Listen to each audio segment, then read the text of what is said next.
Buenos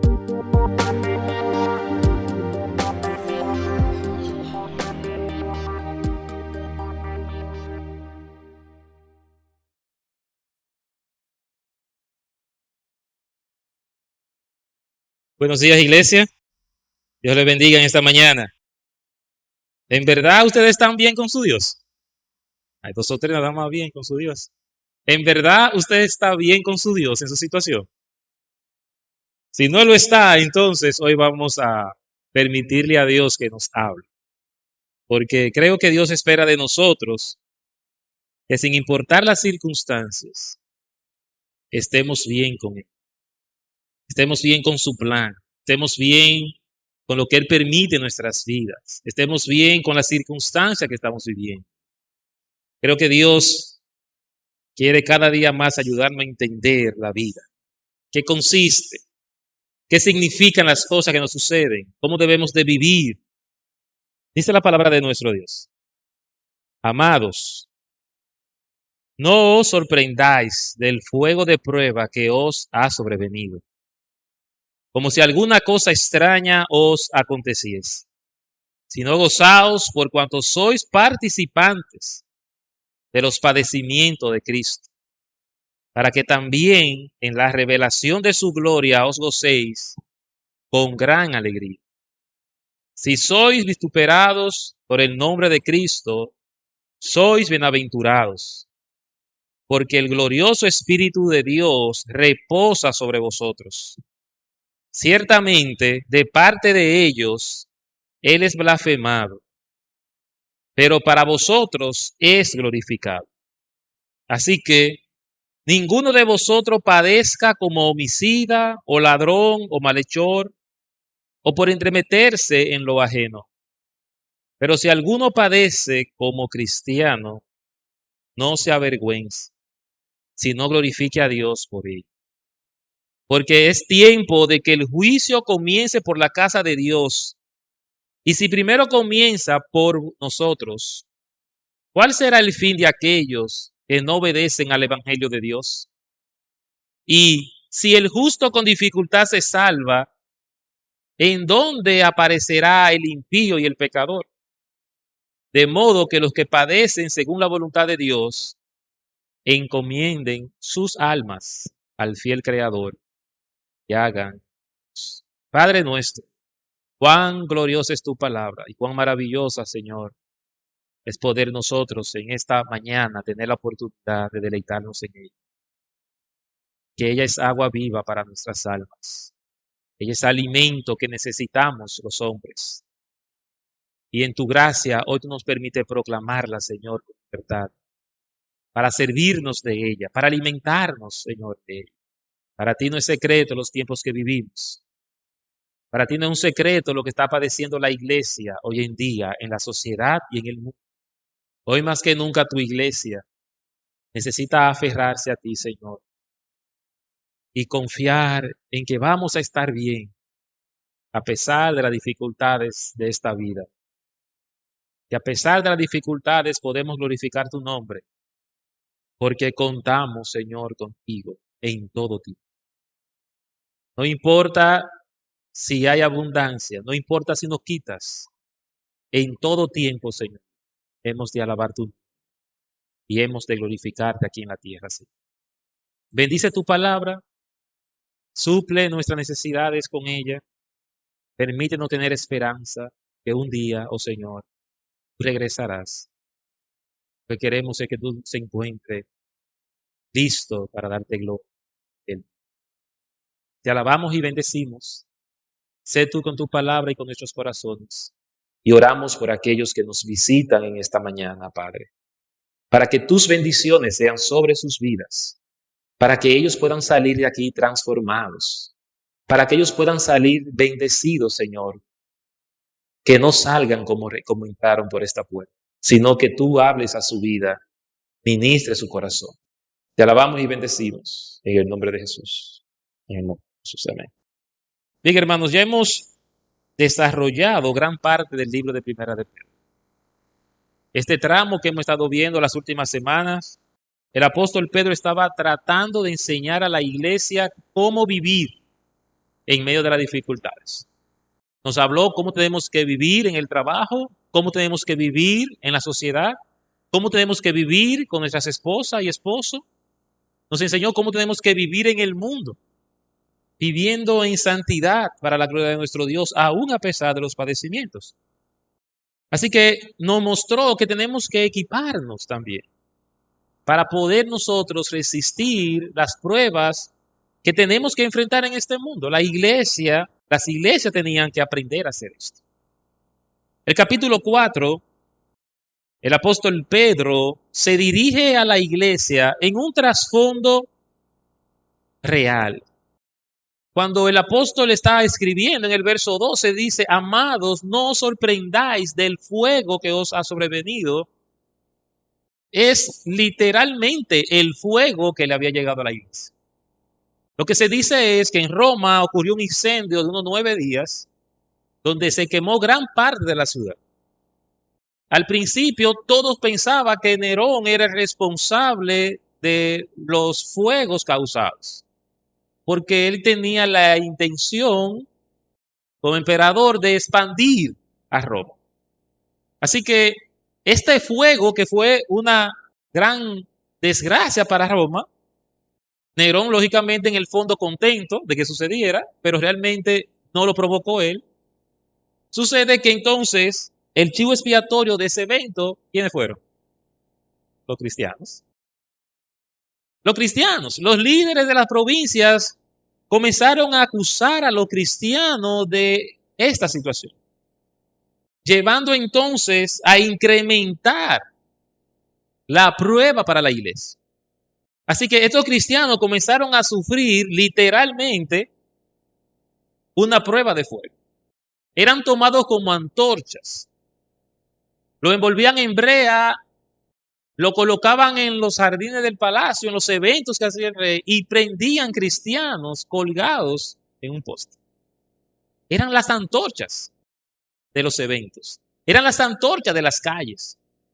Así que no solamente estaban ahora siendo perseguidos, sino que estaban siendo quemados, estaban siendo crucificados, torturados. Los envolvían en piel de animal para echarle a las fieras y a los leones para que se lo comieran. Degollaban una oveja, lo envolvían al cristiano, lo cocían y se lo tiraban entonces a una. Así que aunque estas iglesias estaban un poco retiradas del epicentro donde estaba ocurriendo todo esto, el apóstol Pedro quiere que la iglesia se prepare para lo que viene, o para lo que ya estaban viviendo otros hermanos por causa del evangelio. Pablo en Efesios nos habló de la batalla espiritual que tenemos y nos manda a colocarnos las armaduras de Dios para resistir el día malo.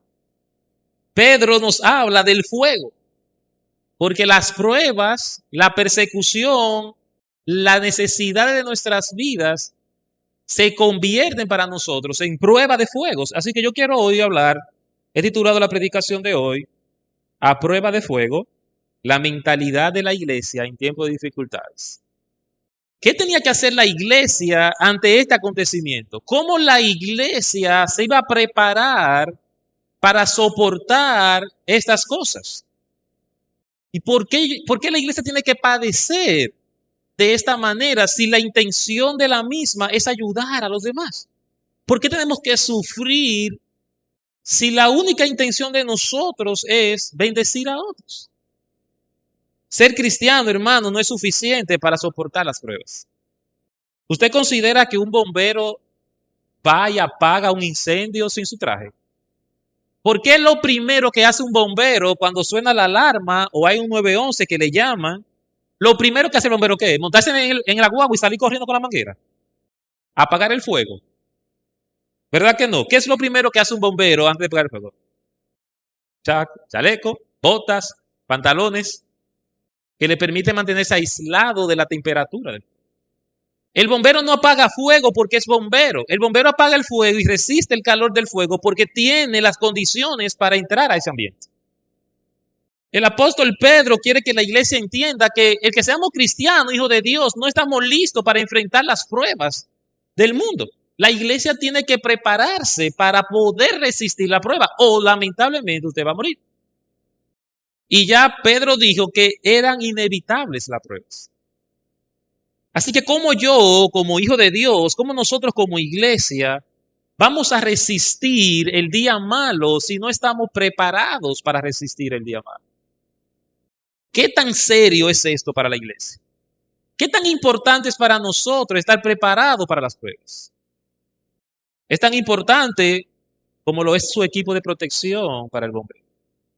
El bombero sabe que si él entra a un incendio, él va a morir. Es un asunto de vida o muerte el estar preparado para enfrentar el fuego. Si la iglesia de Dios hoy más que nunca no entendemos esto, la iglesia de Dios va a morir porque la cantidad de situaciones que nos sobrevienen nos van a aniquilar de poder cumplir el propósito de Dios. Así que yo quiero compartir 4 requerimientos, atuendos que la iglesia tiene que colocarse para poder resistir el día malo según este texto. El primero es estar preparado de antemano para enfrentar la dificultad o prueba. Es lo que el apóstol Pedro le escribe a la iglesia y inicia esta porción como un padre preocupado. Fíjense la palabra amados aquí, tiene un sentido de ternura, amados, de cuidado, de protección. Dice, amados, no os sorprendáis del fuego de prueba que os ha sobrevenido. Amados, estén preparados. Que lo que sobrevenga sobre nosotros, que lo que se nos aparezca en la vida, no nos estorbe. Así cuando usted agarra a su hijo y le dice, mi amor, no te preocupes. ¿Usted le ha hecho alguna vez a su hijo así? Que está desesperado, tiene una situación y usted lo abraza y le dice, tranquilo, mi amor, todo va a estar bien. Pues este es el discurso de Pedro a la iglesia aquí. Amados, no se preocupen. No se sorprendan del fuego de prueba que ha sobrevenido. Ustedes tienen que estar preparados para lo que viene. Esto no puede sorprenderle. Y dice, como si alguna cosa extraña os aconteciese. ¿Por qué los hijos de Dios no podemos sorprendernos de las pruebas? Porque el Maestro, Jesús, desde que comenzó a evangelizar, lo primero que le dijo a sus discípulos en Juan 16:33, ¿qué le dijo? Vamos allá. Juan capítulo 16, verso 33. Juan 16, verso 33. Estas cosas os he hablado para que en mí tengáis paz. En el mundo tendréis aflicción, pero confiad, yo he vencido al mundo. El autor de este evangelio que tú y yo vivimos estableció desde el principio la regla del juego del evangelio. Le hablo estas cosas para que tengan paz. Le digo estas cosas para que estén tranquilos. Yo he vencido el mundo. No importa lo que ustedes pierdan, no importa lo que ustedes pasen. Tengan paz. Yo he vencido al mundo. Estas cosas yo se les escribo se les he dicho para que tengan paz. Así que yo tengo que, en primer lugar, tener una conciencia de la realidad que vivimos. ¿Cómo yo me preparo? Consciente. El tema es en la mente. Todo es en nosotros, en nuestro ser interior. Yo tengo que aprender, yo tengo que asimilar que en el mundo yo voy a tener aflicción. Yo tengo que estar listo para esto. A mí no me puede sorprender una prueba. A mí no puede sorprender un hecho que ocurre alrededor de mí. Dice un dicho africano, soy un hombre, nada humano me es ajeno. Soy un hombre, nada humano me es... Nada de lo que ocurre aquí nos puede sorprender. Y muchas veces nosotros decimos, ¿y cómo él hizo eso? Pero ¿y cómo están aprobando el matrimonio homosexual? Pero eso tiene sentido que hay 140 géneros, pero ¿y qué locura es esta? De las cosas que de verdad escuchamos ahora y que nos abren los ojos y decimos, ¿pero qué es lo que está pasando? Nada humano debe ser ajeno a nosotros, hermanos. Comprender el pecado del hombre, comprender el mundo que vivimos, comprender el sistema en que estamos, Si yo comprendo bien todo lo que está a nuestro alrededor, nada nos va a sorprender. La iglesia en ese momento tenía que entender lo que estaba ocurriendo. La situación sociopolítica que la iglesia estaba viviendo era difícil. ¿Cómo así que están quemando a los cristianos y lo ponen como una antorcha? ¿Y por qué? ¿Por qué sucede esto? Esto no debe sorprendernos. Jesús lo había dicho. Esta mañana orábamos por los misioneros que están en Haití. Un grupo de norteamericanos que se dejaron su familia, invirtieron sus recursos para ir a ayudar a una nación que necesita ayuda, que están pasando por una situación sociopolítica bastante difícil. Se desprenden de todo para ir a bendecir esta sociedad. ¿Qué hicieron ellos? ¿Qué pasa ahora? Tenemos un secuestro de una semana. Amenaza de muerte, quizás pasando hambre, quizás pasando necesidades. Ahora yo le pregunto a usted, ¿usted cree que esos misioneros sabían que eso podía ocurrir? ¿Usted cree que ellos se fueron de su país pensando, vamos a Haití y seguro que allá nos van a secuestrar? Vamos a disfrutar esa experiencia. ¿Verdad que no? Un evento así, hombres y mujeres sirviendo al Señor, es muy posible que comiencen a dudar incluso del mismo amor de Dios.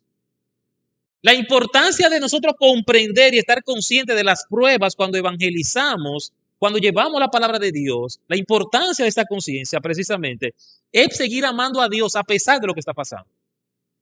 Si ellos están conscientes de que eso era un riesgo en su misión, ellos están alabando a Dios en sus padecimientos. Pero si alguno de ellos se fue allá sin medir las consecuencias de su viaje misionero, posiblemente esa persona va a estar juzgando a Dios, quizás de desacuerdo. Porque ser cristiano, ser evangelista, ser misionero, ser pastor, ser diácono, no te hace a prueba de fuego.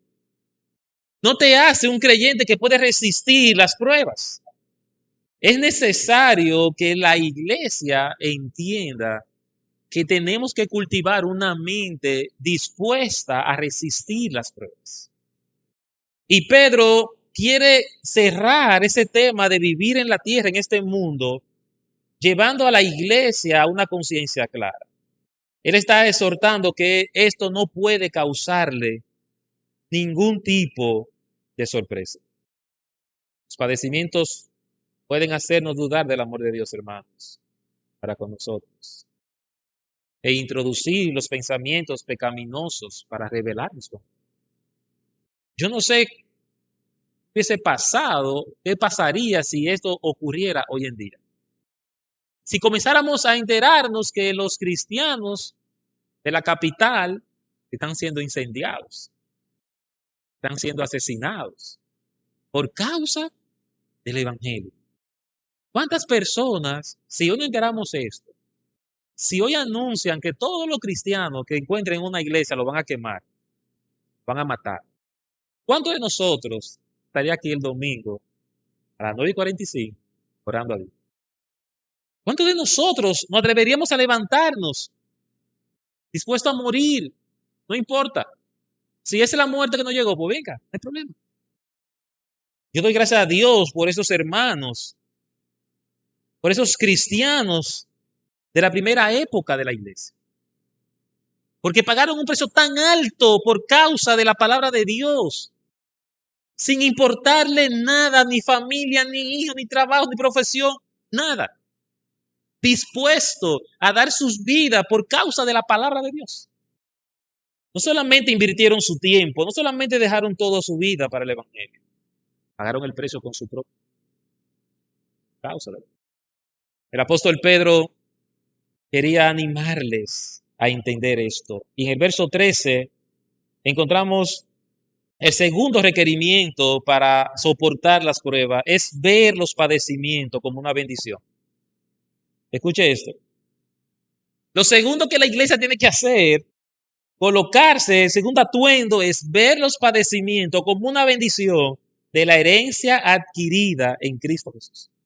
Usted puede mirar el así. Está diciendo yo. Eso mismo. Que cuando usted y yo padecemos por ser buenos cristianos, que cuando usted y yo padecemos por un buen testimonio, que cuando usted y yo padecemos por llevar el evangelio, eso es una gran bendición.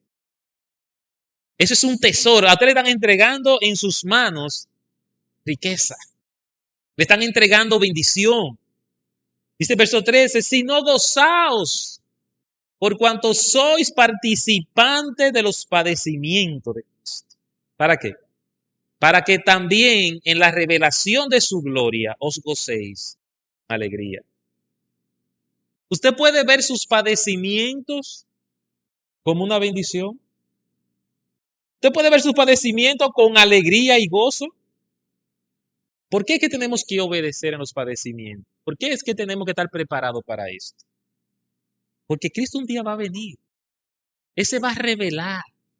Y cuando Él se revele, aquellos que estén padeciendo por el Evangelio van a experimentar alegría y gozo delante de su presencia. Van a estar en las condiciones que Él quiere encontrar su iglesia. ¿Qué Cristo quiere encontrar cuando venga a buscar su iglesia?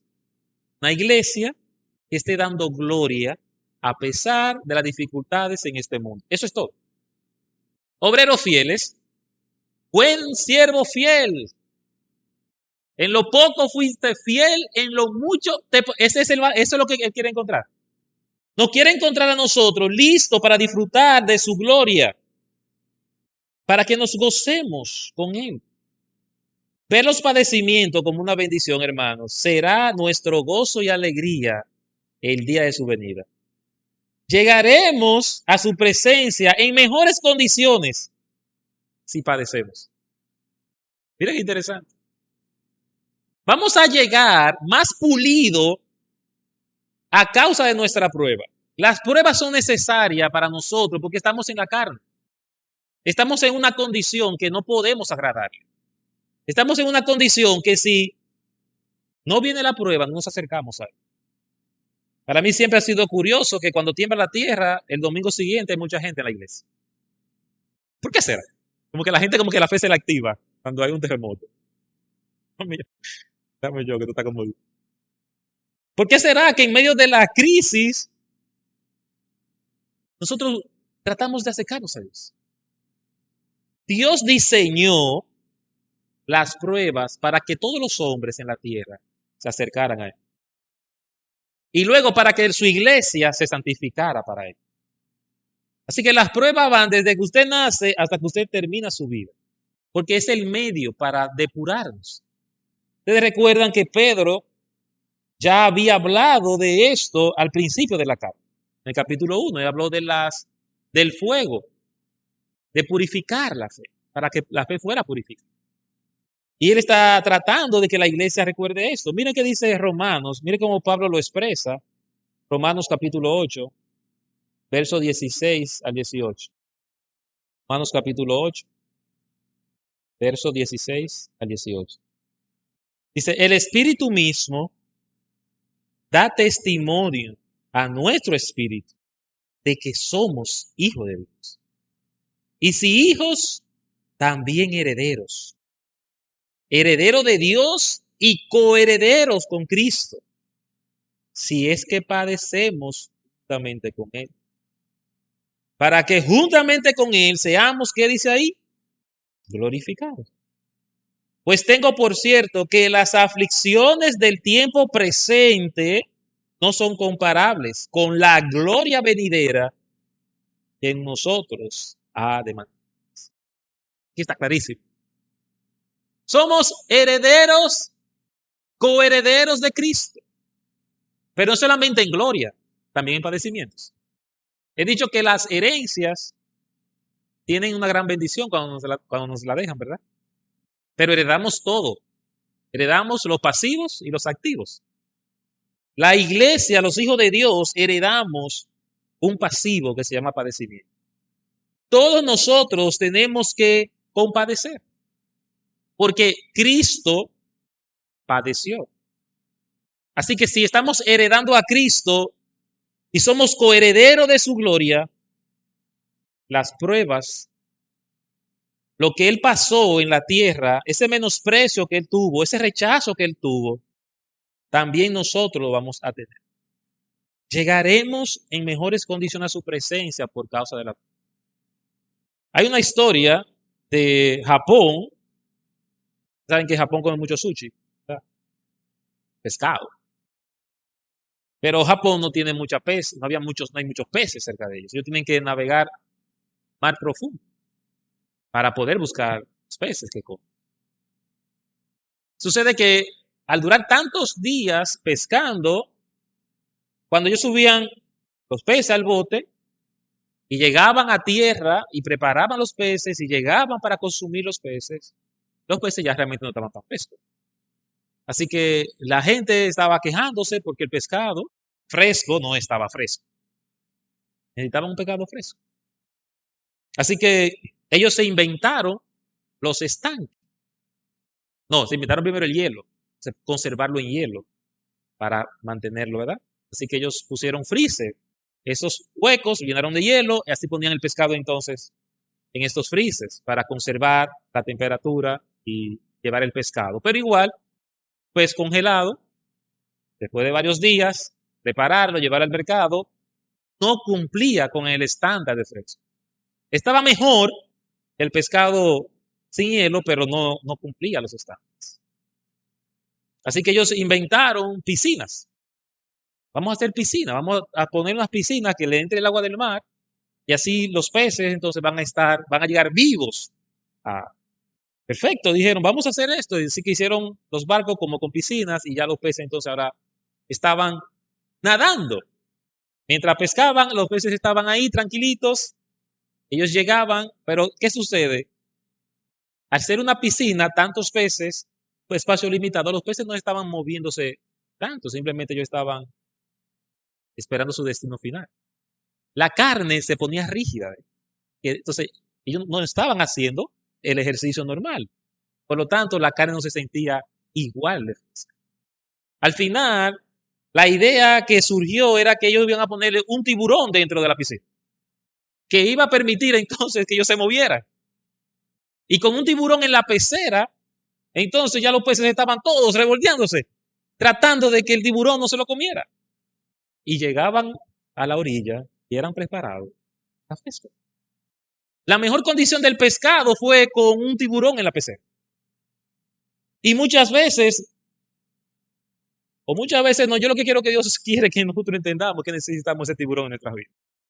Que si a usted y a mí nos dejan tranquilitos con la cosa más o menos, nosotros nos vamos acomodando ahí y ya. Y nos vamos poniendo ahí como que, no, está bien, todo tranquilo, yo estoy viviendo mi fe, chévere, voy a mi iglesia los domingos. Hermanos, si Cristo viene a comerse un pescado a uno de nosotros, ¿qué tipo de carne va a encontrar? ¿Va a encontrar un pescado fresco? Con todas las condiciones, porque es un creyente que está activo, viviendo el evangelio como él espera. ¿Qué tipo de pescado tú eres? ¿De los primeros muertos ahí, descomponiéndote espiritualmente porque te pescaron un día, te pusieron en la barca y tú estás ahí esperando podrirte hasta que las moscas coman de ti? ¿Eres un cristiano de hielo? ¿Estás congelado, paralizado, estancado, congelado, no tienes vida? ¿Eres un cristiano estático? ¿Estás viviendo una fe light, tranquilo, relax, sin moverte mucho? ¿O eres un pescado que estás inquieto por el evangelio, preocupado por las almas, preocupado por tu iglesia, viviendo la verdad de Dios en tu vida cada día? ¿Cómo estás viviendo el evangelio? ¿Qué tipo de pescado eres? Jesús mandó a los discípulos como pescadores de hombres. Y tú y yo estamos aquí porque alguien tiró la red y nos sacó ese mar.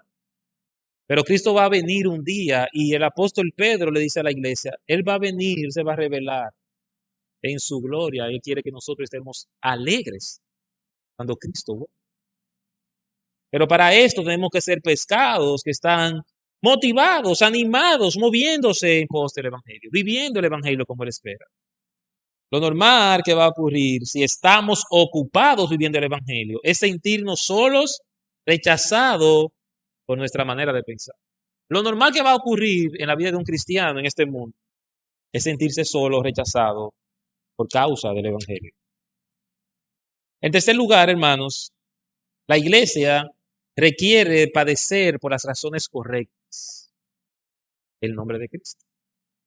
Podemos padecer por dos razones. Por las razones incorrectas, podemos padecer por las razones incorrectas.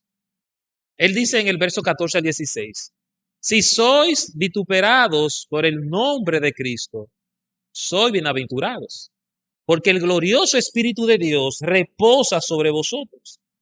Ciertamente de parte de ellos Él es blasfemado, pero por vosotros es glorificado.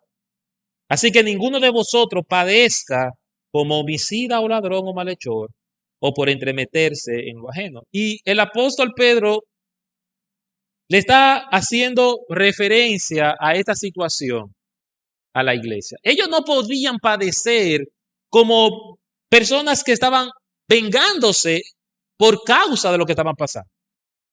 Fíjese esto. Ellos estaban siendo asesinados, pero él les dice, ustedes no pueden padecer como homicida. Ustedes no pueden matar a otra persona por esto. A ustedes lo están persiguiendo y matando, pero ustedes no pueden responder igual.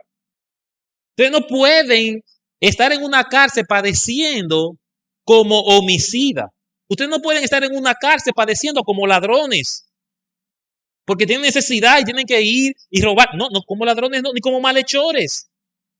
Por entremeterse en cosas que no tienen que ver con ustedes. La iglesia no puede padecer por lo incorrecto. No debe de padecer por las cosas incorrectas. El padecimiento tiene que ser por las pruebas a causa del nombre de Cristo, por causa de la obediencia.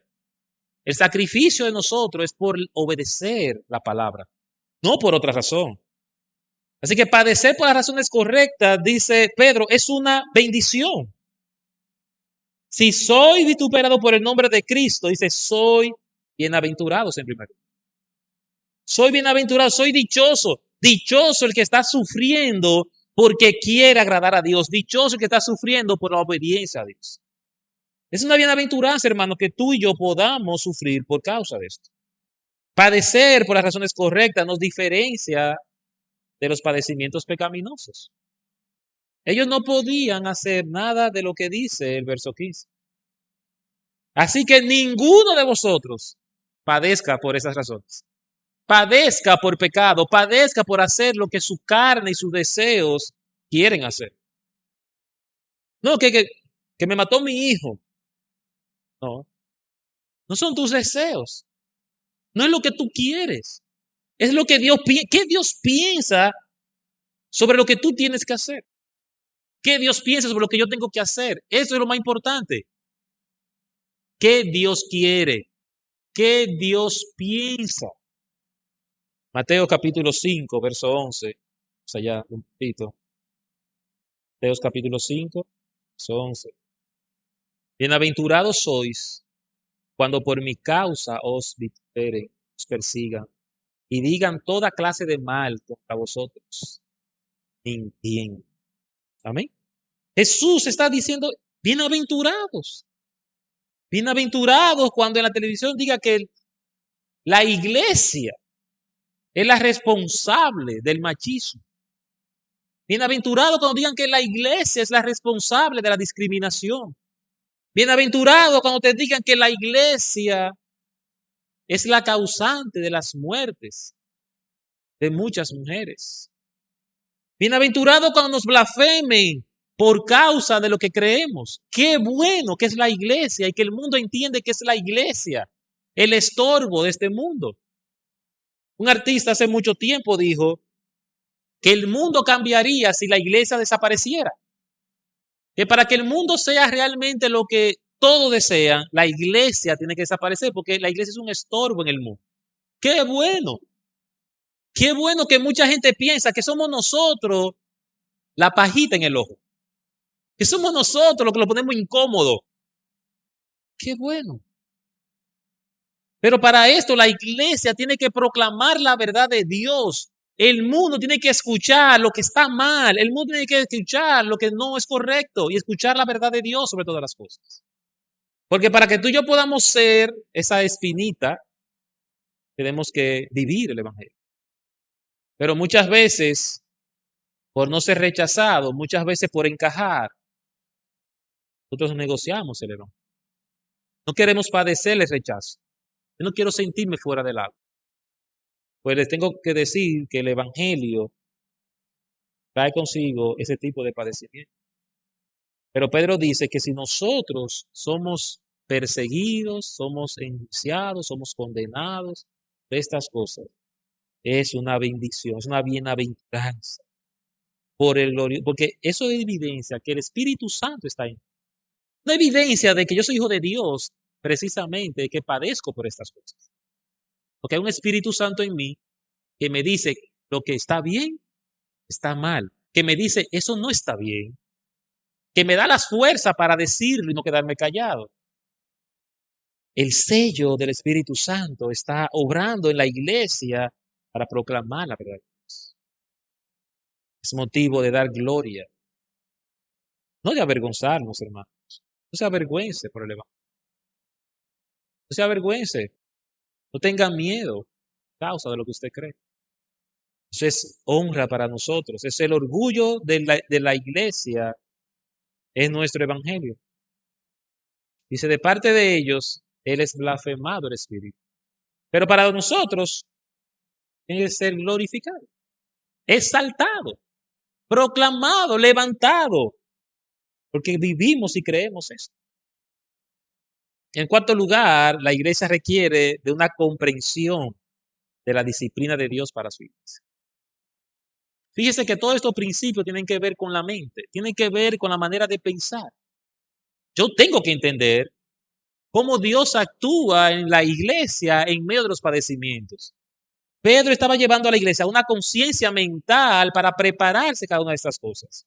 Yo tengo que aprender cómo Dios disciplina a la iglesia, cómo Dios nos prueba a nosotros. Eso es lo que me permite a mí no desesperarme. Eso es lo que me permite a mí continuar viviendo el evangelio correctamente. Sin una comprensión de las pruebas y de los padecimientos, la iglesia no continúa o no puede continuar. Y Pedro le dice en el verso 17 al 19, porque es tiempo de que el juicio comience por dónde ahí. ¿Usted comprende esto? ¿Ustedes entienden qué es lo que Pedro quiere enseñar a la iglesia? Miren, primero somos nosotros. Qué pena que le dijeron que aquí no había problema. Ven a los pies de Cristo y tus problemas serán resueltos. Ay, qué pena. Porque es tiempo de que el juicio comience por la casa de Dios. Y si primero comienza por nosotros, ¿cuál será el fin de aquellos que no obedecen al Evangelio de Dios? Y si el justo con dificultad se salva, ¿en dónde aparecerá el impío y el pecador? De modo que los que padecen según la voluntad de Dios, encomienden sus almas al fiel Creador, hagan el y hagan el. Una comprensión, hermano, de la disciplina de Dios nos va a permitir entender muchas cosas. El proceso inicia primero por aquí. Dios está purificando su iglesia. Dios está preparando a sus hijos. Dios está trabajando con el corazón de nosotros. Dios está tratando nuestro carácter, nuestro espíritu, nuestras emociones, nuestras almas, nuestras familias, nuestro matrimonio, nuestros hijos. Todo comienza por aquí. Todo comienza por aquí. Y dice, y si comienza por aquí, entonces, ¿cuál será el destino de aquellos que no han creído, que rechazan el Evangelio? La palabra salvación aquí, verso 18, está haciendo referencia a Proverbios 11, 31, y no está hablando de vida eterna. Dice, el justo con dificultad se salva. ¿Se salva de qué? ¿De qué que está hablando el apóstol Pedro en esta porción? Él está hablando de la vida eterna. Él está hablando de padecimiento. Nosotros, los cristianos, los hijos de Dios, con dificultad podemos salvarnos de las pruebas que nos sobrevienen porque contamos con Él. Nosotros podemos superar las crisis y la prueba porque como iglesia contamos con Dios. Él está hablando de los padecimientos. El justo, nosotros con dificultad vamos a poder sobrepasar las pruebas. El que no está listo y preparado para resistir las pruebas, aún los cristianos, las pruebas se lo llevan. Y es verdad esto. Podemos mirar cristianos que en medio de la prueba Dios simplemente no pueden resistir la prueba y no se salvan. Reprueban su examen. Reprobamos nuestro examen. ¿Cuántas veces nos pasa esto? ¿Por qué? Que las pruebas y los padecimientos son reales. Es un incendio de verdad. Es un fuego de verdad. Con dificultad, aquellos hermanos iban a poder continuar llevando el evangelio. Dice, y si nosotros, aún contando con Dios, aún dándole el espacio a Dios, con dificultad sobrepasamos lo que nos pasa, ¿dónde aparecerá el impío y el pecador? ¿Qué le pasará al hombre sin Dios? ¿Cómo el hombre sin Cristo va a sobrellevar una crisis y una prueba? Eso es prácticamente imposible. Por eso el verso 19 dice, de modo que los que padecen, ¿de qué está hablando? De padecimiento. Ven, la salvación aquí está hablando del padecimiento. De modo que los que padecen según la voluntad de Dios, entonces, encomienden su alma al fiel Creador y hagan el bien. La meta es llegar al fin, hermanos, en obediencia. Esa es la meta. No es vivir. Alguien dijo, mi propósito en la vida es más importante que mi propia vida. Yo creo que esta frase todos los cristianos deberíamos tomar. El propósito de tu salvación, el propósito de mi salvación es más importante que nuestras propias vidas, que nuestras propias metas y planes. Es el propósito lo más importante, es el fin hacia dónde vamos. Tu propósito es más importante que tu vida, como hijo de Dios. Estás viviendo el evangelio con el propósito que Dios te ha llamado, más que el apóstol Pedro termina ayudándonos a entender que podemos confiar en la fidelidad de Dios, que podemos descansar en sus manos. Dice, encomienden sus almas al fiel Creador y haga el bien y obedezca. Los están matando, los están prendiendo como antorcha. Viene persecución. No les sorprenda, pero sobre todo, tranquilos. Sobre todo, tranquilos. Depositen sus almas al fiel. Si la muerte de nosotros es por causa del Evangelio, depositemos nuestras almas. Jesús dijo, no teman al que mata el cuerpo. No teman a lo que puedan matarlo. Teman a aquel que puede destruir. Nuestro temor es a nuestro Dios. Nuestro temor es a aquel que puede destruir el alma. Podemos descansar y reposar, aunque la prueba nos lleven a la muerte. Que contamos con un fiel Creador. Así que obedezcamos, hagamos el bien, todas las oportunidades que tengamos. Vamos a orar. Quita el grupo de alabanza, cantar una canción. Vamos. Piensa en esto. Yo quiero que tome unos minutos con Dios de manera personal. Habla con Dios. Piensa en esta reflexión de los peces. Y piensa en tus padecimientos, en tus sufrimientos. Pregúntate si son por causa del Evangelio, son por malas decisiones. ¿Por qué estás padeciendo? ¿Estás padeciendo por la obediencia a Dios o estás padeciendo por la desobediencia? Cierra tus ojos y ora a Dios pensando en estas cosas. De nuestro. Oh Señor, mira que sí. Quizás estamos bajo persecución, nuestros hermanos. Quizás no somos antorcha en los jardines del Rey. Quizás no estamos siendo maltratados, crucificados, perseguidos. Pero no podemos negar que hoy hay otro tipo de padecimiento para tus hijos, que el mundo cada día es más difícil para vivir tu fe, que el sistema nos arrastra y nos estanca en nuestro crecimiento y el avance del Evangelio.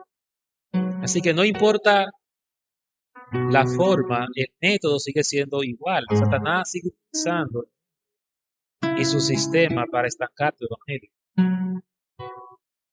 Son diversas las pruebas que estamos sufriendo en este día, pero tú la conoces toda, Señor. Para ti nada es ajeno. Así que inclinamos nuestro rostro en esta mañana de tu presencia. Oro por aquellos que incluso nos ven esta mañana, que han escuchado tu palabra, están en sus casas, quizá también están enfrentando dificultades. Nosotros aquí oramos para que nos sostenga esta fidelidad del Creador. Hoy nos acompañe y nos pueda sostener en medio de la dificultad que vivimos. Pero que nuestros ojos no estén puestos en estas cosas, porque tenemos que creerte y confiar de que tú estás en el control de las cosas. Permítenos continuar mirando al cielo, buscando tu rostro, voluntad en nuestras vidas. Ayúdanos a amar tu palabra, a hacer tu voluntad. Ayúdanos a vivir el Evangelio como tú esperas que lo hagamos, oh Señor.